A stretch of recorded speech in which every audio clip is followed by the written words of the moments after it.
Pada tutorial sebelumnya, kita sudah mencoba karakter first person dan juga third person. Kali ini kita akan mencoba karakter yang namanya roller bar. Roller bar di sini bentuknya seperti kayak bola. Jadi kalau kita masukin ke dalam, bentuknya dia akan jadi bola. Jadi kita seperti kayak mengontrol karakter berbentuk seperti bola. Kita coba dulu karena ini ada sedikit settingan yang perlu kita perbaiki kalau menggunakan si bola ini. Jadi seperti yang di video tutorial sebelumnya, third person controlnya akan kita buang, tapi sebelum dibuang saya akan mengambil main kameranya dan saya akan jadikan parent child dari si roller bar ini. Dan dengan cara yang sama kurang lebih seperti pada video sebelumnya, saya akan posisikan si position kameranya pada roller bar saya. Nah, jadi biasa bisa kelihatan roller barnya mungkin seperti ini. Jadi kameranya saya diposisikan seperti itu dan third personnya saya delete. Jadi sekarang saya menjadi roller barnya. Ketika saya jalankan, roller bar ini bentuknya berputar. Jadi ketika saya menjalankan, kamera saya juga berputar. Dan ketika saya berputar ini, kameranya ya tentunya pasti pusing dengan menjalankan kontrol kamera yang seperti ini. Nah, untuk itu kita perlu memperbaiki menggunakan kamera yang tentunya bukan dengan cara seperti ini. Jadi kamera saya keluarkan kembali, saya tidak jadikan child, saya posisikan, biarkan posisi di situ. Dan saya akan mengimport standar aset kamera punya Unity yang bisa berguna dalam kondisi hal-hal seperti ini. Ya, standar aset yang mau saya import adalah standar aset kamera. Buat yang belum tahu cara import standar aset, saya sudah pernah bahas di video tutorial saya sebelumnya. Jadi saya import aja langsung. Nah, setelah selesai diimport, standar aset itu seperti biasa akan masuk ke dalam folder standar aset dan ada kamera, dan kita akan selalu menggunakan prefabs-nya, yaitu yang sudah ada code-nya. Di sini disediakan berbagai jenis kamera, ada CCTV kamera, free look kamera, handheld, dan multipurpose. Kita coba pertama satu-satu dari CCTV kamera, dan tentunya karena kita gunakan kamera ini, main kamera yang kita ini bisa kita disable. Jadi saya masukkan CCTV kamera ini, seperti namanya CCTV, dia akan seperti jadi CCTV. Dia akan stationary, jadi dia tidak bergerak, tapi dia hanya bergerak angle-nya saja, seperti layaknya CCTV. Jadi saya posisikan mungkin kurang lebih di sini kamera saya, dan CCTV kamera ini masih disable ya, saya matikan, nyalakan kembali supaya dia aktif. Dan ya saya posisikan seperti kalian mau. Lalu yang terpenting adalah memisi parameter lookup targetnya, yaitu dia akan fokus targetnya ke siapa. Dalam hal ini adalah si roller bar kita. Nantinya cukup seperti ini, kalau kita play, sekarang CCTV kamera itu akan menghadap pada si roller bar kita. Dan kalau kita jalanin, dia akan selalu ngikut, tapi kameranya stay di situ. Jadi seperti layaknya CCTV, ya kameranya akan diam di titik di mana kita menempatkan si kamera tersebut. Ya, jadi kameranya itu diam, tapi dia tetap angle-nya selalu follow si roller barnya. Itu CCTV kamera, jadi kalian bisa gunakan dalam kondisi memang mau seperti itu, karena memang view game mau seperti itu. Kita coba kamera satu lagi yang lainnya, dan ini saya delete kembali, saya masukin yang namanya free look kamera. Di free look kamera adalah kurang lebih sama, tapi free look kamera ini kita bisa langsung tak perlu menempatkan dia di mana, tapi memang lebih enak kita langsung deketin dulu, karena dia itu nanti posisi kameranya saya dekatkan dulu dengan posisi karakter kita. Karakter saya tadi sekitar di sebelah situ. Langkahnya seperti ini saya udah bahas ya. Jadi kita lihat dari atas, lihat dari X, dan ternyata dia masih ada di sana, dan juga seperti itu saya posisikan kayak gini, udah lumayan dekat. Yap, sudah lumayan.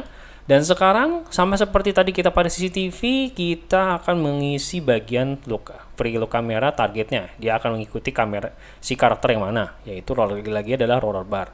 Ketika kita play, nantinya kamera itu akan punya waktu untuk nge-zooming. Makanya tadi saya menempatkannya supaya dekat dengan kamera, dengan karakter kita, supaya dia zoomingnya itu tidak terlalu jauh.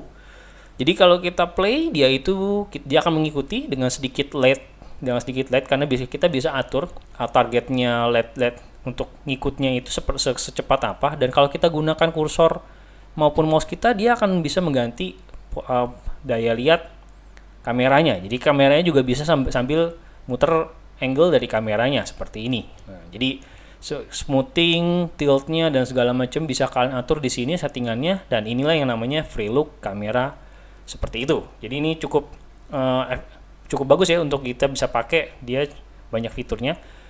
Kita lanjut ke kamera berikutnya. Free look kamera sudah kita coba. Berikutnya adalah handheld kamera. Dan menariknya dari kamera-kamera ini semuanya sudah di script dan kita langsung tinggal pakai, dan tidak rotasi seperti kita gunakan main kamera. Caranya kurang lebih hampir sama dengan free look kamera. Saya posisikan dulu dia supaya dekat dengan karakter kita. Ya, sudah saya posisikan dekat dengan karakter kita, dan tadi dia posisi handheld kameranya ini dia mati ya, disable di bagian ininya. Jadi jangan lupa dinyalakan visible-nya. Jadi dia tidak disable. Seperti biasa sama juga kita harus mengisi targetnya itu dengan si roller bar.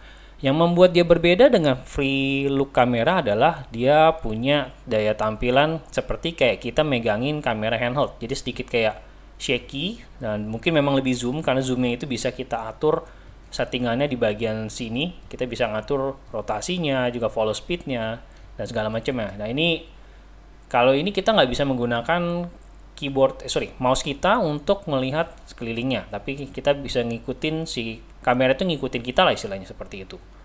Untuk mengatur zoomnya, kita bisa mengatur di bagian zoom amount multiply ya, ada di sini. Kalau kalian mau lebih dekat, tuh dia kalau kita atur lebih jauh, lebih dekat ada di situ.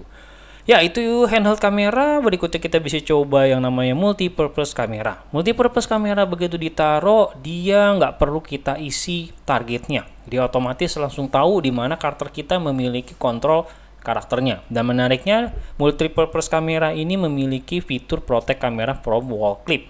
Ini berfungsi ketika kita kameranya mengenai suatu objek sehingga dia tidak akan ketutupan objek istilahnya, dia akan coba menghindari objeknya. Ini bisa kita nyalakan bila perlu kalau memang sengaja memang mau seperti ini.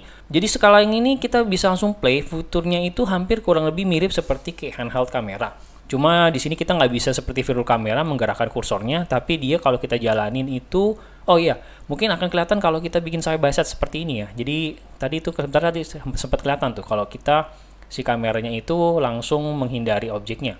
Nah, jadi di sini kita lihat di sini, ini kan bagian scene-nya. Kalau saya punya kamera, saya jalanin. Pada ketika kameranya sengaja mau nabrak pohon, kameranya itu akan coba menghindarinya. Jadi di sini kalau kita lihat, kalau nabrak pohon, nah dia akan mencoba menghindarinya supaya kameranya itu nggak ketutupan sama pohonnya seperti ini. Jadi ini yang namanya satu lagi tadi multi-purpose kamera. Ya, keempat kamera yang disediakan Unity sudah kita coba. Ini sangat berguna dalam berbagai kondisi yang kalian perlukan. Jadi gunakan seperlunya yang memang kalian mau tampilan seperti apa. Terutama ketika kalian memiliki karakter yang cukup mungkin berbeda, yaitu ya ini tadi roller bar ini. Sekian tutorial kita mengenai kamera pada Unity. Thank you for watching, keep learning, sampai jumpa di tutorial berikutnya.